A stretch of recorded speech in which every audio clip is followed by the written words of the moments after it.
Hello, my fashionably misguided offspring. Can we talk for a moment about fashion? That eternal battlefield upon which teenagers boldly march into the world, armed with neon crop tops, hole-ridden jeans, and the firm belief that clothing should be more about vibes than coverage. And here I am, your dear, loving parent, waving a sensible cardigan like a white flag, hoping we can negotiate some kind of truce before I completely lose the will to live every time you walk downstairs, dressed like you've been ejected from a dystopian disco. Now, let me begin by saying, I love you. I love your creativity. I love your boldness. I love that you express yourself through fashion, but I also love pants that fit, shirts that cover both shoulders simultaneously, and clothes that appear to have been purchased after 2003, but not inspired by a Mad Max apocalypse costume department. Let me clarify what this message is not. This is not me telling you that you have to wear khaki slacks and a polo shirt like some lost golf caddy. Nor is it a demand for you to revert to toddlerhood and allow me to dress you in animal-themed onesies again. Although, confession, I do miss the giraffe hoodie with the ears. No, this letter is simply a gentle, loving, slightly desperate plea from a parent trying to make peace with the fact that the child they raised on Peppa Pig and grilled cheese sandwiches now looks like they might be moonlighting as a backup dancer in a K-pop post-apocalyptic opera. Let's address the main issue here: skin exposure. You seem to be operating under the belief that more skin, more freedom. And while I understand the allure of a crop top, who among us hasn't longed for a breeze on the midriff? I must ask, when did your entire torso become optional?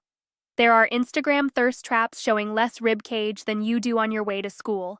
And don't get me started on the shorts, or as I like to call them, denim suggestions. Because calling them shorts implies some actual fabric presence, and frankly, that feels like a legal gray area. I have to ask, did you buy these shorts in their current state? Or did you anger a colony of moths on the way home? At this point, if they get any shorter, they're going to be legally classified as a denim belt. Now, I know you're probably rolling your eyes right now. I can feel the eye roll through time and space, and you're thinking, ugh, you just don't get it. This is fashion. This is Gen Z. This is aesthetic.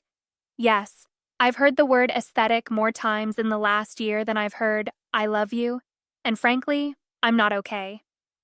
Let's talk about some of these aesthetics, shall we? There's Y2K aesthetic, which, near as I can tell, involves dressing like Paris Hilton fell into a time machine during a glitter explosion.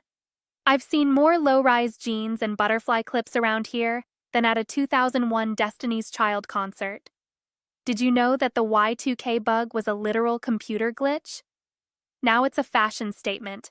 I feel like I'm living inside a Lisa Frank folder, and I'm scared. Then we have grungecore, which is apparently just homeless but make it edgy. I have concerns, mainly about whether you own any shirts that weren't pre-distressed by a feral cat. And the layering. Oh, the layering. If I see you wear one more flannel shirt over a fishnet top under a shredded band tee, I'm going to start billing Nirvana royalties for emotional damages. And then there's the cottagecore phase, which I admit was almost wholesome, for about 3 minutes. But then you began dressing like a Victorian ghost who haunts a vegan bakery, and it got weird fast. Let's also address accessories. Since when is a chain an acceptable belt? You're walking around clinking like Jacob Marley's ghost from A Christmas Carol, and honestly, I'm afraid you're going to get magnetized to the refrigerator. That's not fashion. That's a workplace hazard. Can we also talk about your shoes? You have a very expensive pair of sneakers that look like they lost a fight with a cheese grater. You insist that they're distressed, but frankly, so am I. If I paid that much for shoes, they'd better give me a foot massage and pay my taxes, not make me question whether you stepped in radioactive soup. Now, I hear you asking, or muttering under your breath, why does it matter? It's just clothes. And to that, I say, yes. Yes, it is just clothes. But it's also the fact that every time you leave the house, my soul goes on a roller coaster of confusion, embarrassment, and a little bit of awe that someone can leave so little to the imagination and still have the audacity to say they're cold. Which brings me to weather-inappropriate dressing. My sweet summer child, why must you insist on wearing tank tops in January and hoodies in July? Are you trying to challenge the very concept of seasons? Are you part of a secret organization testing the limits of human thermoregulation? You own a coat. I know this because I bought it. I remember it because I had to take out a small loan to pay for it. It has zippers. It has fleece lining. It has more technology than my first car. And yet it hangs in your closet like an artifact of a forgotten civilization. Meanwhile, you're out here in a t-shirt, shivering like a caffeine-addicted chihuahua, because it ruins the vibe. I hate to break it to you, but hypothermia is not an aesthetic. Look, I get it. When I was your age, I wore questionable things too. There were phases. Phases that I pray have been purged from the photographic record, and if you ever find those photos, I will pay you good money to burn them. There were neon leg warmers, jelly sandals, a brief period involving mesh tops and too much glitter eyeliner. I, too, believed I was invincible and misunderstood. I, too, believed that a fedora made me look mysterious. It did not. It made me look like a magician who got lost on the way to the Renaissance fair. But here's the thing. I also had parents who begged me to dress more appropriately. And you know what I did? I ignored them. And now that I am the parent, it is my turn to be ignored. That's just the circle of life. But that doesn't mean I'm going down without a fight, or at least a dramatic message written during my lunch break while eating a bag of stress peanuts. All I'm asking is for some moderation, a little more fabric, a little less existential dread when I realize your pants are basically thigh garters with delusions of grandeur. Let's find a happy middle ground between Victorian librarian and Instagram influencer who just got evicted from a festival. Maybe, just maybe, you could consider the following suggestions. If it's technically underwear, don't wear it outside. If the holes in your jeans outnumber the threads, it's time to retire them. If you have to explain what your outfit means, you're probably not wearing pants. If your top only covers one shoulder, what did the other shoulder do to deserve the cold shoulder? If it jingles, clanks, or leaves a glitter trail, it's not fashion, it's performance art.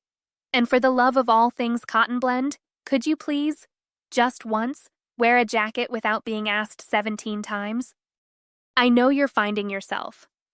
I know this is how you carve out your identity in a world that's overwhelming, judgmental, and deeply weird. I get that fashion is rebellion, that it's confidence, that it's choosing who you want to be before the world gets a say. And I respect that, truly. But I'm also your parent, and it is literally my job to worry about you. And when you go out dressed like a disco witch who got caught in a fabric shortage, I worry. Not because I don't trust you, but because I love you. And because I still remember what boys were like at your age, and frankly, I don't trust them any further than I can throw a crock.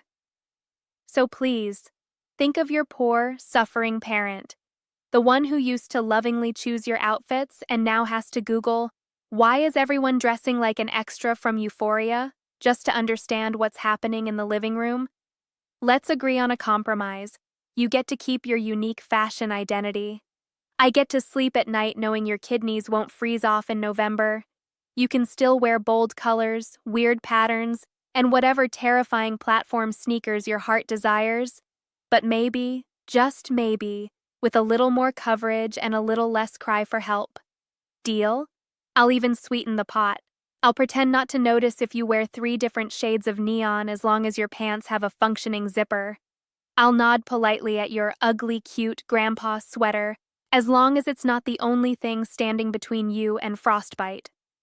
And I promise, on all that is holy, I will never say the word modest again if you just wear a jacket voluntarily. I love you. I believe in you. And I know that beneath all the chains, fishnets, and confusing layers lies a brilliant, beautiful soul who will one day look back on this phase and either laugh or quietly delete every photo from their phone before anyone else sees it. with love, fashion confusion, and just a hint of parental pleading. Your exasperated but adoring parent.